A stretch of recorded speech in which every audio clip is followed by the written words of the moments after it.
as we are approaching the end of our session, I would like to know if there are any more questions from the audience, or we can thank our presenters for today's session. Thank you very much.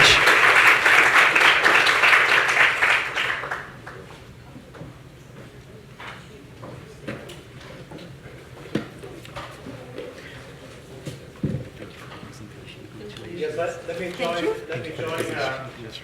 the chair of this session also to thank our presenters, the presenters of the last session, but those of the day. Yeah, it's on? Yeah, okay. All the presenters of the day, let me thank you for your patience and for your participation during this session here. Oban mentioned that when we do revisions, very often what comes out of a series of meetings, of many sessions, of a work group meeting, maybe just a tweak in the text, maybe a few sentences that are being changed, maybe a few arguments that are being added. Sometimes it's a little bit more, it may be a rewrite, and we may be finding out more. But indeed, sometimes it looks that this is a very costly, time-consuming, difficult exercise for a relatively small result. No, I think it is not. Why are we doing this? Why are we having a document like the Declaration of Taipei? The first answer, of course, is a very technical, is to facilitate research and to protect those who are participating. The second is that we are taking the pride of being a profession that demands to regulate itself, that demands to take responsibility for what we do. And that, of course, means that we have to look into the questions that we raise, into the methods that we use, into the processes that we have. I would like to congratulate the work group for starting this session with the keynote of a patient representative. I think it is a very prudent method for all of us when we work to ask our patients first what they want.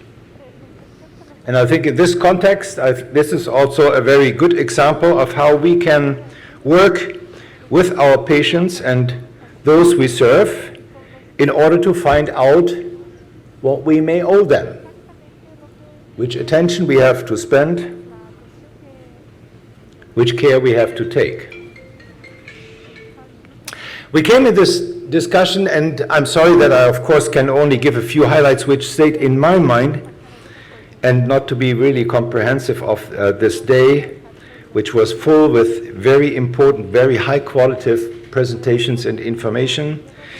When I pick out a few of the moments here, which I think were important and show a little bit of the flow of thoughts which we have had and the development of the day. We spoke a lot about the questions of technology on protection, anonymization, non-identification, but also its limits, which we have seen. In this discussion, we found that many of the legal regulations which we have, like, for instance, the HIPAA and even the EHDS in Europe, the Electronic Health Data Space, are hinged on ideas which we heard today are most likely already outdated, if not wrong. We have discussed about the influence now of AI and the use of AI in relation to databases and biobanks. For all of us, I think it's very clear that these are turning points in the way we use data, can use data and can exploit data, when it is data analysis, but also data synthesization. We have spoken, for instance, about digital twins.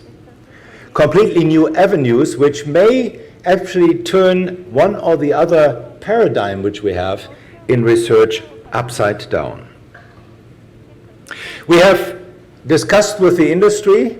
We have understood, I think, that we need more discussion with the industry, which has now a much stronger role in health data than it ever had before.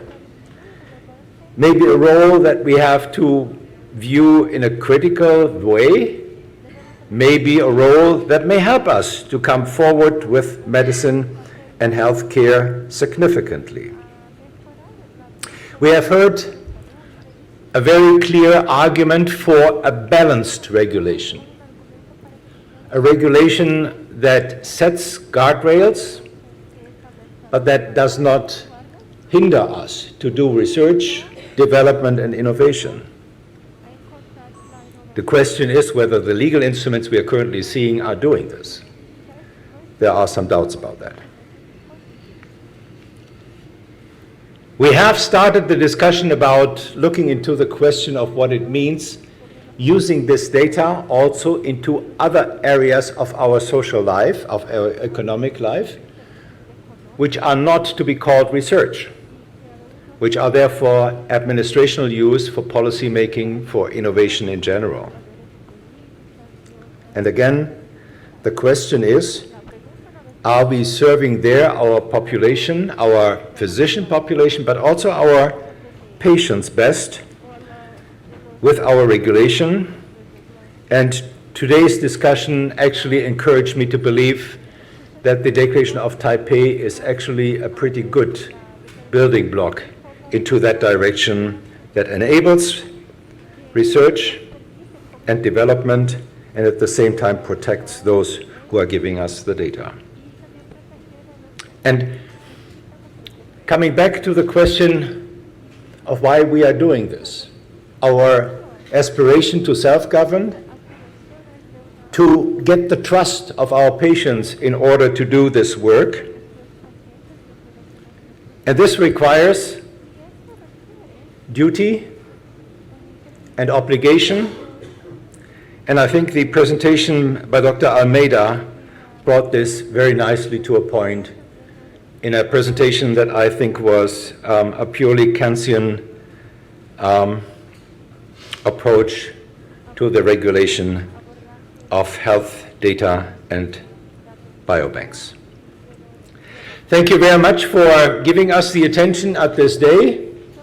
I hope to see you tomorrow again for our second part of this, and I have been asked to give you some information about tonight, and that is that we will have our dinner at the Figuera Rabiat restaurant at 8 o'clock.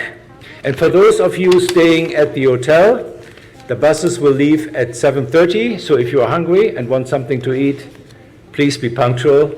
Thank you very much. See you tomorrow or tonight.